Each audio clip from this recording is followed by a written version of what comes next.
여러분 안녕하십니까, 진성호입니다. 이재명 지사의 대장동 개발 의혹이 간단치가 않습니다.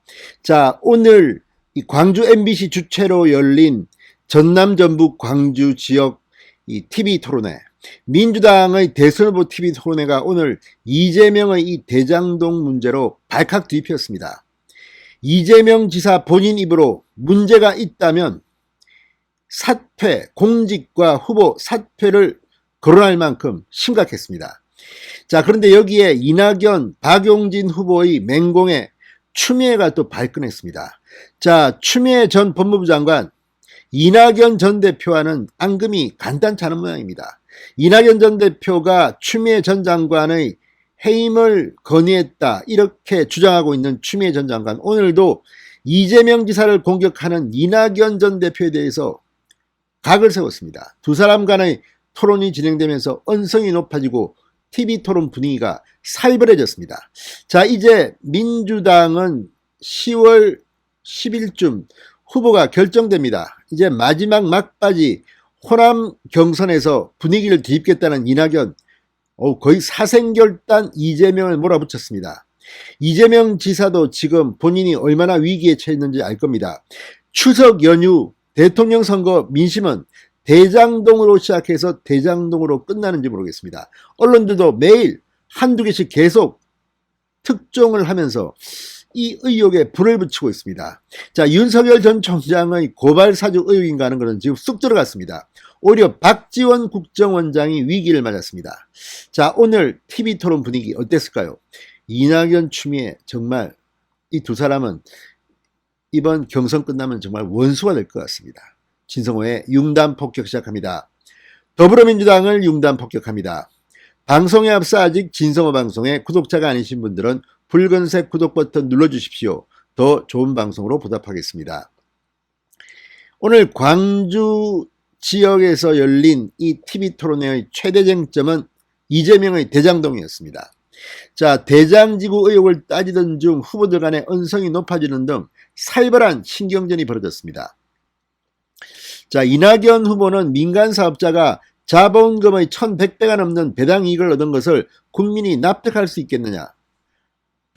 박용진 후보는 사퇴의 칼끝은 결국 국민의힘을 향할 수 있겠다고 생각하지만 결과적으로는 소수의 불로소득이 됐으니 정책 실패에 대한 사과를 할 용의가 없느냐고 물었습니다. 이 과정에서 이재명 지사는 후보 공직 사퇴라는 단어까지 언급했습니다. 자, 사퇴 카드까지 거론한 겁니다.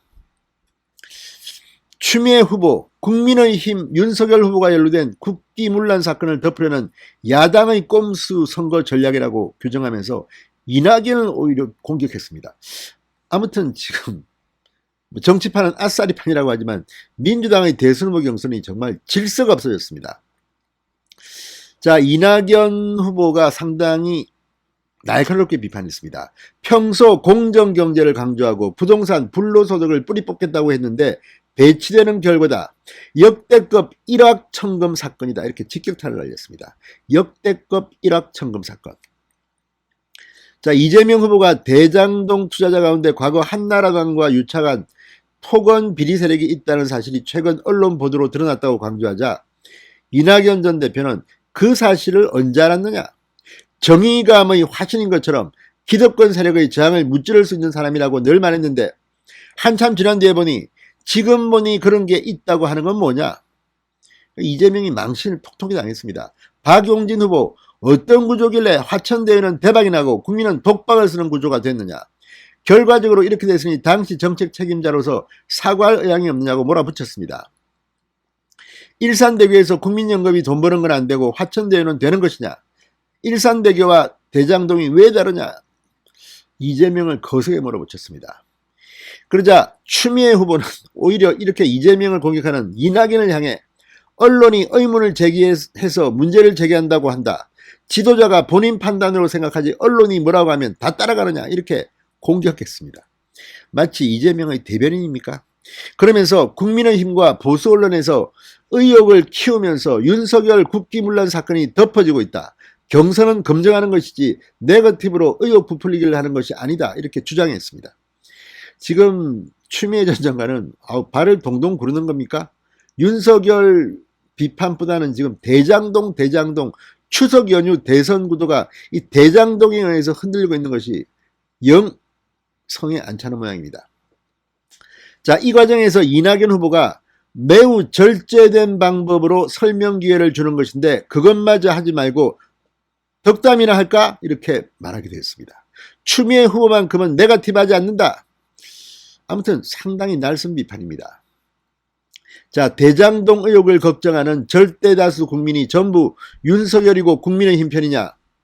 언성을 높여 토론의 분위기가 날카로워지기도 했습니다. 살벌합니다. 진짜 이낙연, 추미애, 감정의 골이 상당히 깊었던 모양입니다. 자, 이재명 후보는 자신의 주도권 토론과 답변 등을 통해 토건 비리 세력과 국민의힘이 추진했던 불로소득 추진 사업이 저 때문에 반점 실패한 것이다. 원래는 그들이 다 가질 수밖에 없는 구조였다고 해명했습니다. 그렇지만 이걸 통해서 이재명 지사는 일부 실패했다는 것을 자인하지 않을 수 없었던 거 아닌가 싶습니다. 그러면서 제가 부정을 하거나 1원이라도 이익을 받다면 제가 후보 사퇴하고 공직에서 다 사퇴하도록 하겠다. 이제 사퇴 카드까지 배수의 진을 쳤습니다. 정말 험악한 분위기의 TV 토론이었습니다. 이재명 후보는 이낙연 후보를 향해 이게 정말로 부정사업이라고 생각하느냐? 국민의힘 곽상도 의원이나 저에게 사업권을 통째로 뺏긴 사람들이 저와 유착했을 것이라고 상상하느냐? 오히려 역공을 펼치기도 했습니다. 자, 그렇지만 이런 이재명의 해명을 우리 국민들은 얼마나 받아들일까요? 자, 어쨌든 윤석열의 고발 사조력은 좀 복잡하고 어렵습니다. 그렇지만 이 이재명의 대장동 의혹은 너무 쉽습니다. 3억 5천만 원 투자해서 7명이 4천억대의 배당금을 받았다. 이런 간단한 정말 1억 천금 아닙니까? 이낙연 대표 말처럼. 아무튼 이재명의 대장동 의혹 때문에 민주당의 TV 토론이 발칵 뒤집혔습니다. 이거 추석 연휴 때 이번 대통령 선거에서 완전히 이거로 덮일 것 같습니다. 자, 어쨌든 추석 연휴가 끝난 뒤 여론조사가 어떻게 나올지 상당히 궁금해집니다. 진성호의 융단 폭격이었습니다. 여러분 감사합니다.